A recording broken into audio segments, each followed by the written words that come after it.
Good morning, everybody. I'm particularly pleased to be invited to Amsterdam, which is actually, if you look at the map, the city of semicircular canals, because they're all nicely arranged around the city center. What I'm going to present today is not a new test, it's a new addition to the head impulse test, and it's called SHIMPs. Before I get started, my disclosures. All the authors here are working as unpaid consultants for GN Autometrics, but these data have all been recorded with our old original non-commercial prototype. So let me first remind you of the traditional head impulse sign once more. If you do this test in this patient with a left vestibular neuritis, you see immediately that he's got a left semicircular canal loss. Why is that? Because the catch-up saccade is a sign of peripheral vestibular loss, as you can see here in slow motion. It's already over now. So these saccades that you can see here, these overt saccades, are a sign of vestibular loss. Now let's look at the paradigm for getting this result. If you do the traditional hand impulse test, the target here is fixed while the head of the patient is rotated. And in a normal subject, the eye movement is perfectly compensating for the head movement so that there's no saccade necessary. Now we've added a tiny little but important twist to that paradigm, which is we attached the target here to the head with a little laser, and we're now moving the laser target along with the head movement like this. Can you crank up the sound, please? And what you see here is in a normal subject, all of a sudden, there's a saccade appearing. The saccade is going to the opposite direction. It's an anti-compensatory saccade. It's going to the opposite direction of the head velocity, or of the eye velocity, I have to say, to catch up the target. Oh. Now, the data I'm going to show you has been recorded with this non-commercial prototype that actually Hamish McDougall, my colleague and collaborator, is wearing. We've tested all this. Can we go back?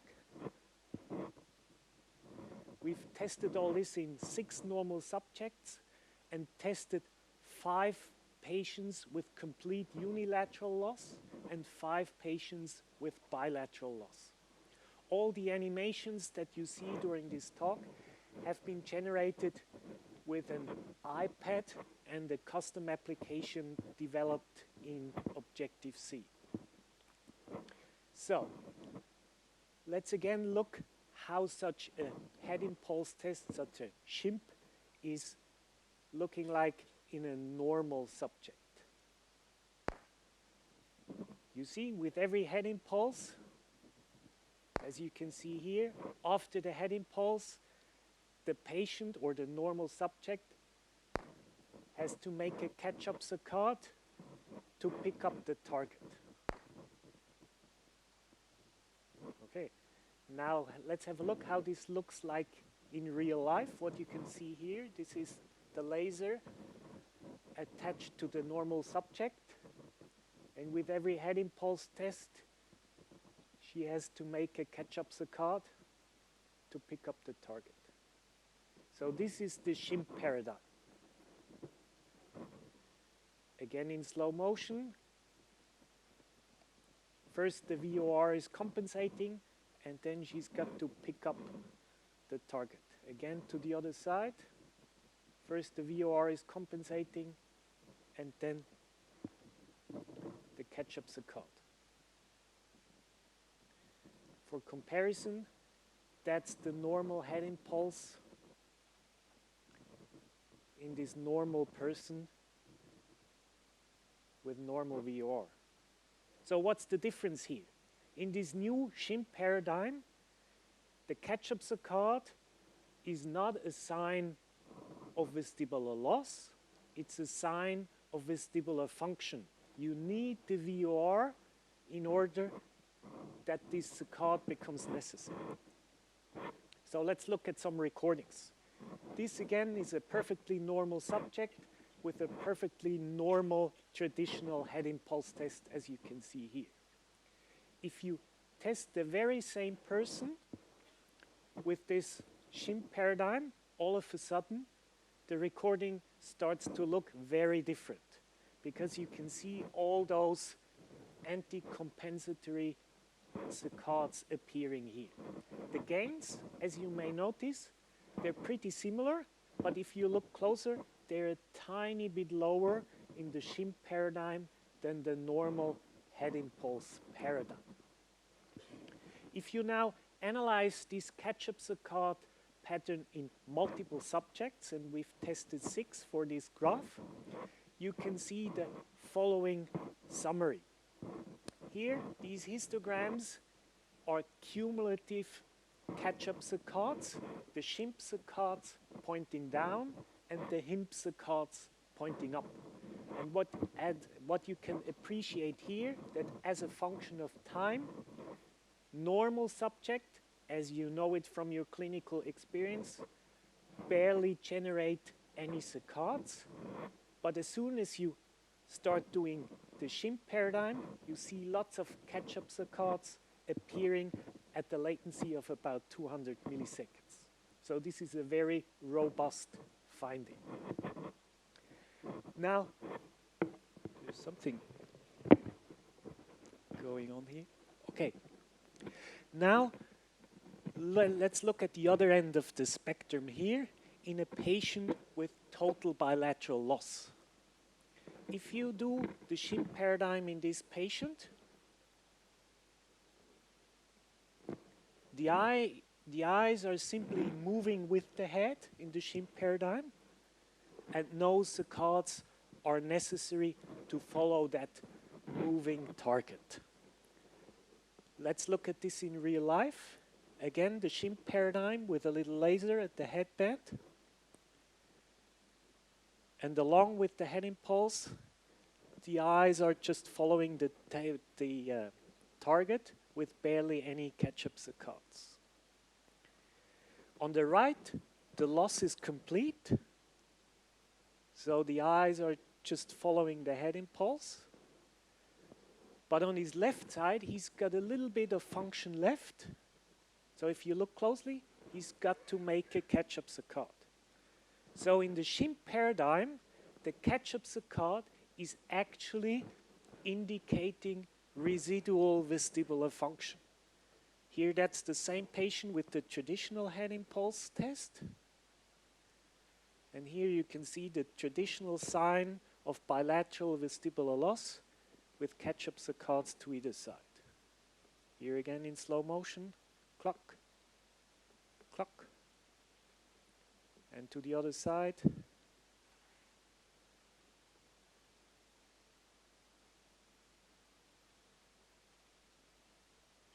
So what you can see here is, again, the head impulse test, the regular head impulse test. The catch-up saccade is a sign of vestibular loss, whereas the SHIMP saccade is a sign of residual function. Let's look at the traces of this bilateral patient.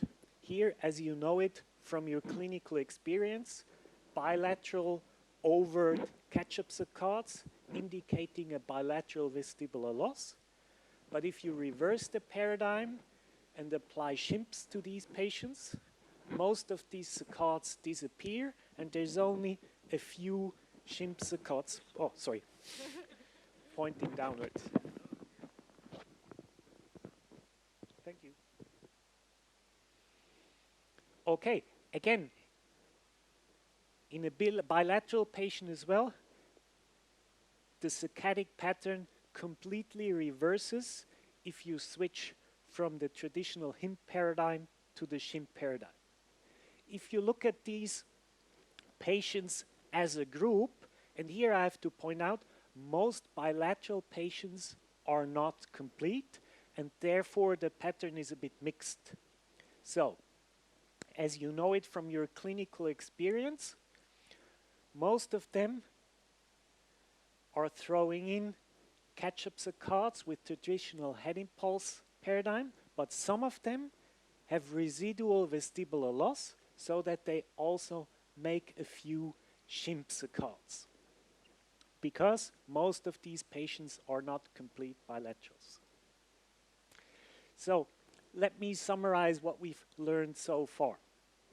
First, turn back to the gain for a moment, because it's usually an important clinical indicator. So if you do the SHIMP paradigm instead of the HIMP paradigm, you get very similar gain measures, but on average, they're a tiny little bit lower. On average, it's 0.06 that they're lower, although they correlate very nicely. And what's the reason for this? It's VOR suppression. It's only very little VOR suppression, because VOR suppression needs about 80 to 100 milliseconds to occur, but it's enough that it becomes statistically significant. So be aware of that. But the main message in here is that the traditional head impulse catch-up saccade is an indicator of vestibular loss. This is in contrast to the SHIMP saccade, which is actually an indicator of vestibular function, in particular in bilaterals of residual vestibular function. So that's the big difference here.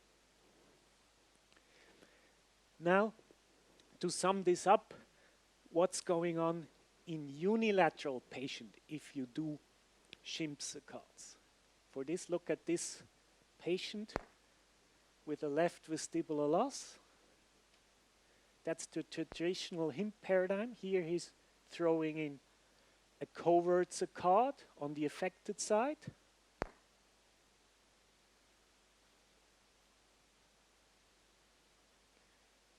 Whereas there's barely any saccade on the healthy side. Now, if you do SHIMPs on this patient, again the pattern reverses. Barely any saccade on his affected side, but a big SHIMP saccade on his healthy side. So with this paradigm, we moved away his catch-up saccade from his affected side to his healthy side. If you look at this in a real measurement, this is the pattern you all know, a unilateral vestibular loss with lots of covert catch-up saccades, as you may appreciate here. If you take the same patient and do SHIMPs on him, the saccadic pattern completely reverses. Now all the saccades are appearing on the healthy side, whereas there's only a few saccades that are coming later on the affected side. And what's most notable is that you've killed all the covert saccades. So you may appreciate that here, all the covert saccades that you can see here, they're all gone. And leaving you a nice view what's actually going on during the head impulse test, letting you appreciate the gain. So, SHIMP saccades are a very effective covert saccade killer in unilateral patients. If you look at this at a group, on the top you see the measures from the affected side, at the bottom the measures from the healthy side. What you can see here is pointing upward.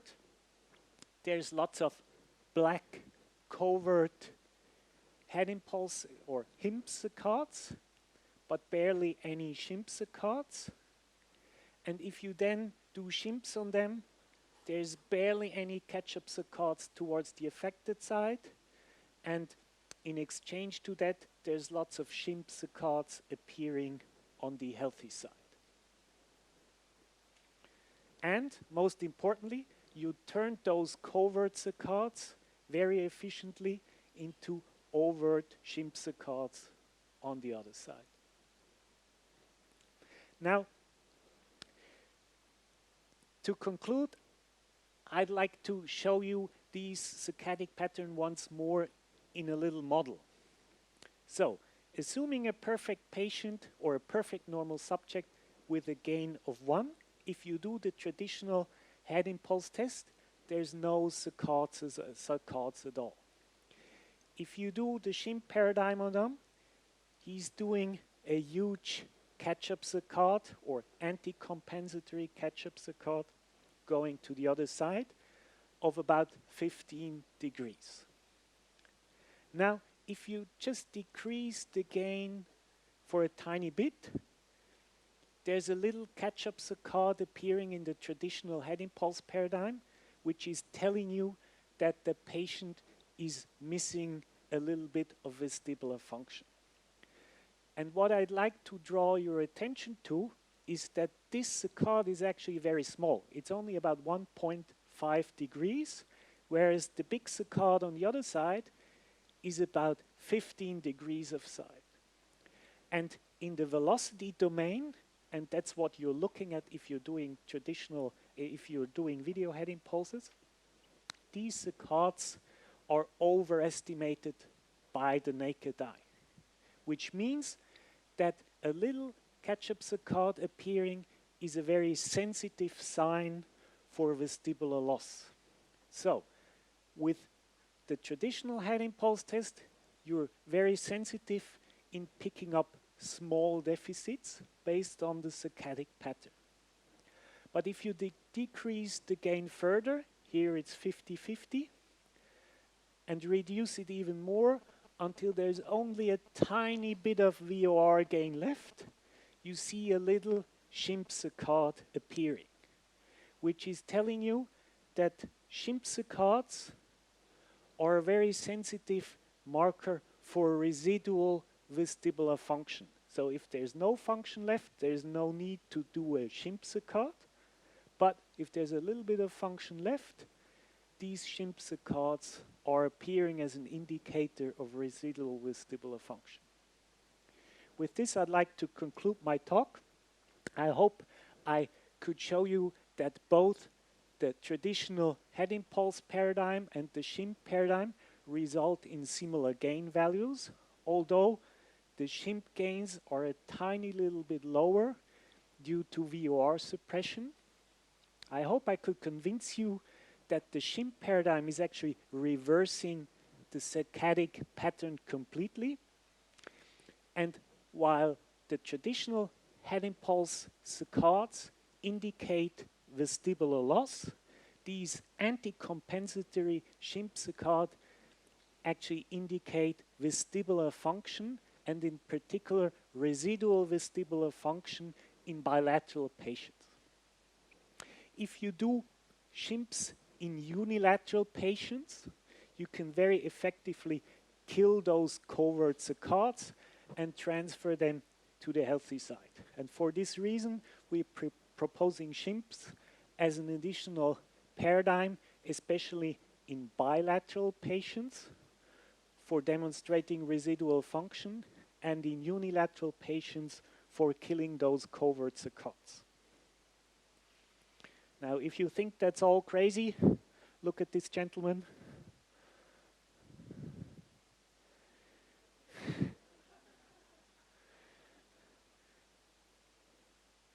He can even do more fancy saccades.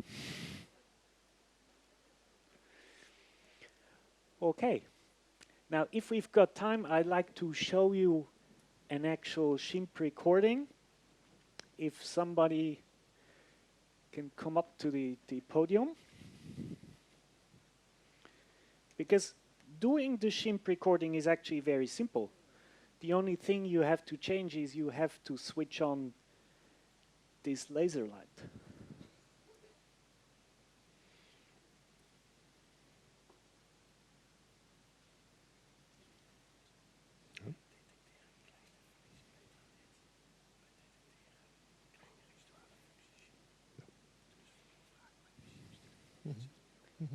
Yeah, to put it, or so with this, but I don't see I just don't see what I'm doing. So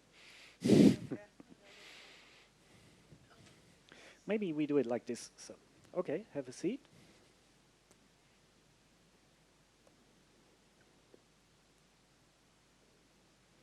Great. Where are the goggles? Goggles are here.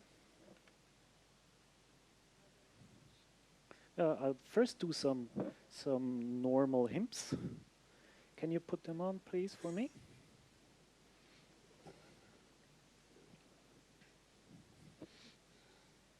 Okay, now move over a bit. Okay, first step is always to calibrate. Open your eyes wide. I'm not in the head impulse yet.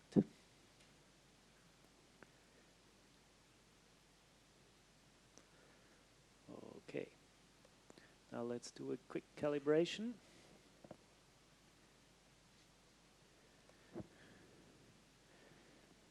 So obviously this is not a perfect target, but I have to see what I'm doing. Yeah. Oh, it's all right. It's all right. Okay, I accept. Now let's do a couple of regular head impulses. Look at the target here at the back. And look at her beautiful VOR.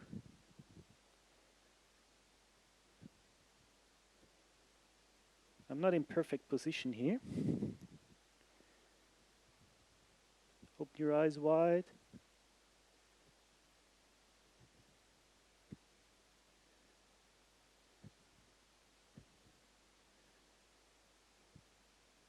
Okay, I think that's enough as a reference. So these are just regular head impulses as you know them from your daily experience. Okay, I don't want to save the video. Okay, I think that's enough as a reference. And now I'm switching to SHIMPs. Now switching to SHIMPs, we don't need to recalibrate. We've already done calibration. Or maybe I do.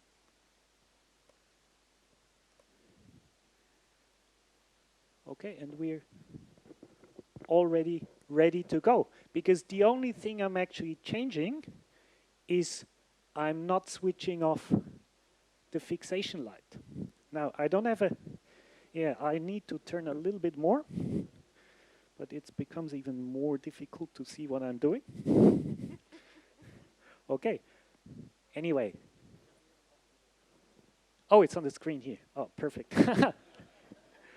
Okay, now, the main difference is in instruction. So now you tell your patient, just look at the red dot. And it's very intuitive, very easy. So I'm doing a couple of SHIMPs. And you can see all those SHIMP saccades appearing.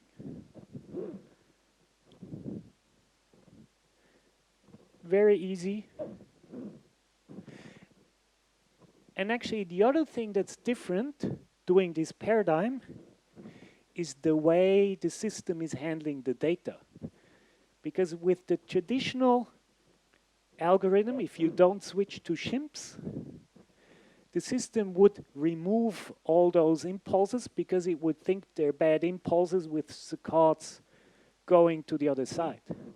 So switching to SHIMPs makes the algorithm tolerant to those saccades and keeps those recordings instead of throwing them away.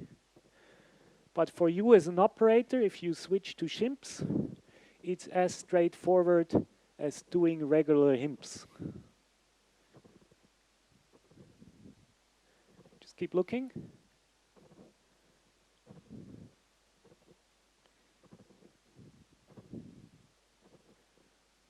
My position is a little bit awkward, so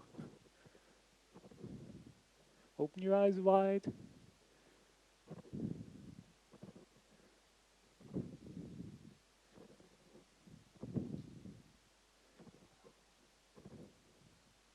One more, and I'm done. Okay.